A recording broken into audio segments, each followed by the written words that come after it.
na jinsi amepambana na huu ugonjwa.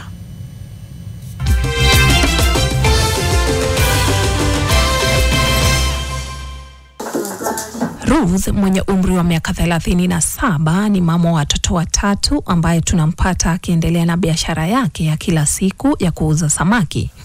Nilisikia kwanza lamp. Na hiyo lamp ikanishtua sana. Na kwa vile hakuwa na uchungu wowote, alipuuza na kuendelea na biashara yake. Ile kitu ilifanya niende hospitali. Nilienda Uganda. Nikienda kushuka kwa lori, si lori iko na hii hando ya kushuka, ya kushikilia ndio ushuke. Nikienda kuruka, nilisikia hapa uchungu. Ndio nikaona kwa ni kitu ilikuwa na madhara. Saratani ilikuwa katika hatua ya 3 alipopokea majibu ya vipimo mwaka wa 2021 na hapo akaanzishwa matibabu mara moja. Nikaanza matibabu ambayo ilikuwa ni kukatwa matiti. Nilianzia kukatwa kwanza. Alafu ndio nikaambiwa nifanye kimo baadaye. Nikafanya kimo na nikamalizia na radiotherapy. Alafu nikaambiwa niendelee na ingine inaitwa target therapy. Miezi 6 baada ya kutangazwa shujaa wa saratani mwaka jana, ndipo dalili zile zile zikaanza kujidhihirisha kwa titi la pili, kuanza awamu ya matibabu tena ikiwa safari ndefu. Mimi ni mara mingi sana nimepelekwa emergency, sijisikii. Siwezi jipeleka, siwezi hata jienda choo. Moja ya matatizo yanayohusiana na saratani ni kwamba hakuna dalili za wazi kwa utambuzi wa ugonjwa huu, lakini kulingana na Daktari Joyce Nyongesa ambaye ni mtaalamu wa saratani, anasema kuna sababu zitakuweka kwenye hatari.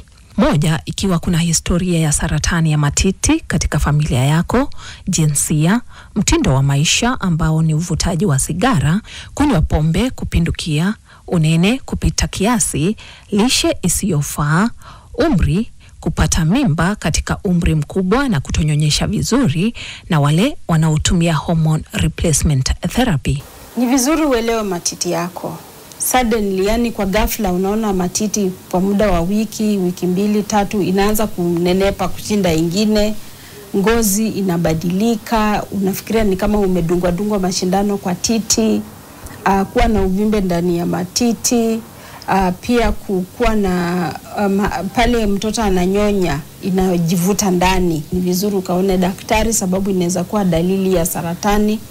Sasa usiambiwe tu ni mastitis, wakati mwingine ina present kama mastitis. Uchunguzi wa mapema na matibabu ya saratani ya matiti yanaweza kuokoa maisha na kupunguza gharama ambayo ni ghali mno. Mimi kama ningeenda bila alikataa matiti kunyonya,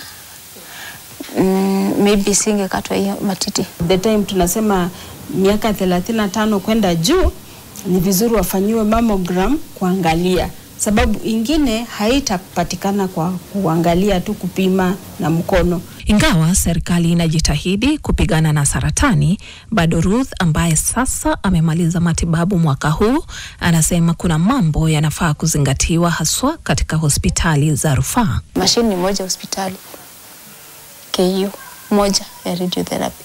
Watu ni mamia. Mtu anaenda tu akiwa sawa, anakuwa mbaya kwa line. Sasa najiuliza si wangetuwa wametumia kama 5. Hii kinoko wengine zingine 4 zinafanya. Esther Kashunga, NTV.